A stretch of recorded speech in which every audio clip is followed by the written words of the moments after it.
Taking a live look now at the Senate room where any moment Mike Pompeo will begin his confirmation hearings for Secretary of State.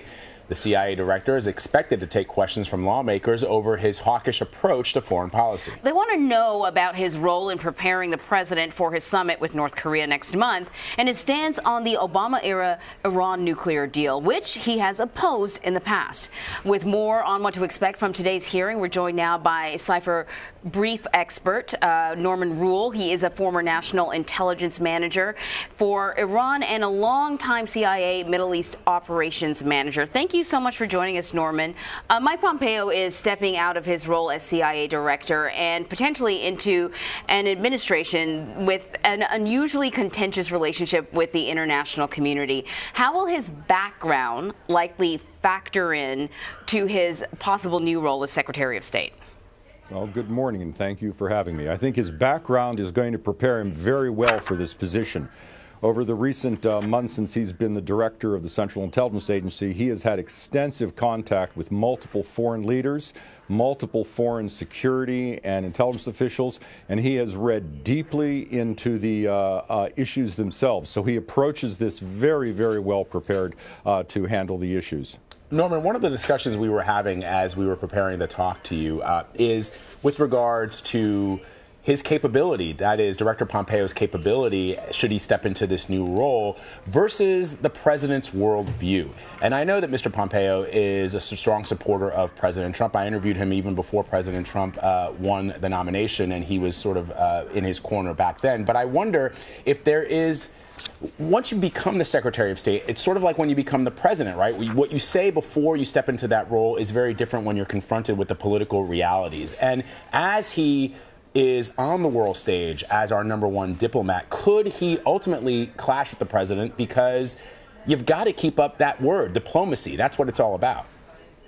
Well, that's a great question. The one thing I can say about Mike Pompeo is, first, he listens very well. I've been in multiple meetings with him, and I've watched him with others, and he really wants to hear the views of others and to see how those views test his own perceptions of a situation.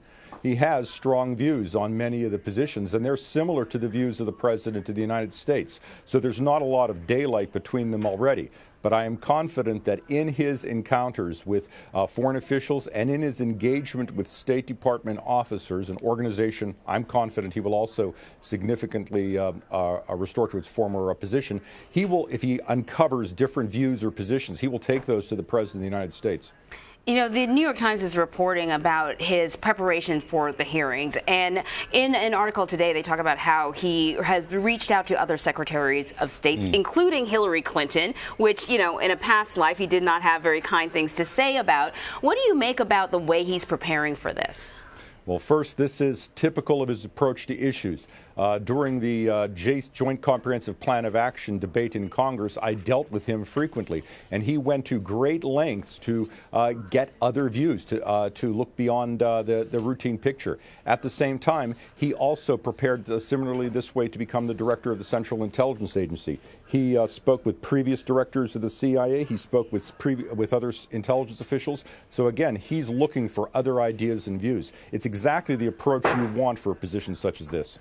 Norman, here's another question that I think a lot of people will have. You know this probably better than I do. I have a lot of friends in the Foreign Service from my time as a foreign correspondent, and they've all left the Foreign Service because of some of the policies and implementations of the last Secretary of State, Rex Tillerson. There's certainly been an erosion of morale in the State Department. I wonder what you think Mike Pompeo will bring to that. Will people start to feel emboldened with their jobs? Will they start to feel as if the Secretary of State has their back and isn't just interested in cutting the budget? And I tell you why that I think a lot of people are worried about that is as the president prepares for a potential meeting with North Korean dictator Kim Jong-un and a potential meeting with Vladimir Putin. As you well know, Vladimir Putin's a former KGB agent. The North Koreans are going to come to the table of diplomacy with some heavy resources. And I think a lot of people are wondering, can we bring the same to bear? Well, first, again, Mike Pompeo is extremely well versed in North Korean issues. He's studied this topic very carefully. He has stated such in public, and I know he's spent a lot of time with this as director of the CIA. At the same time, I think when you look at the State Department, there are three issues that have to be addressed. The first is, will he restore the architecture of the State Department? I'm confident he will do so. He believes in strong teams and strong organizations. He did this at CIA. The second issue is going to be, how will he handle dissent within the Department of State? State Department officials are superb at making their opinions known, and they're very good at providing reasons for these judgments. But so are CIA officers. And as he's gone through the CIA, he has made sure that he has allowed people with those different views to be in front of him. He's challenged them when appropriate, but again, I think he's going to listen to that. So I feel very comfortable that Mike Pompeo is going to work hard to make the State Department robust, restore its budget, give it a very tough mission, and see to it that it achieves what he feels it should achieve. I think the question is going to be, what happens when he starts to deal with dissent on such issues as the Iran deal? Right. In fact, it's a very interesting you would bring that up, because we've seen sort of portions of his opening statement in which he seems to be, as opposed to sort of saying rip it up, which is what we had heard from him before, seems to be open to at least some sort of renegotiating with European partners. Yeah, and I wonder how that would play with the Israelis, Norman. I think it will play well. The Israelis and the Europeans want a common approach to the Iran problem.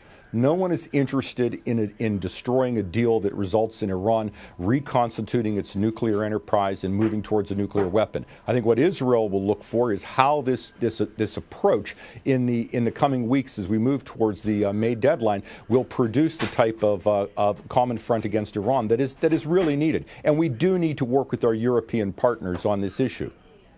Cypher Brief expert Norman Roule, thank you so much for your insights. Really fascinating stuff. Appreciate it. My pleasure.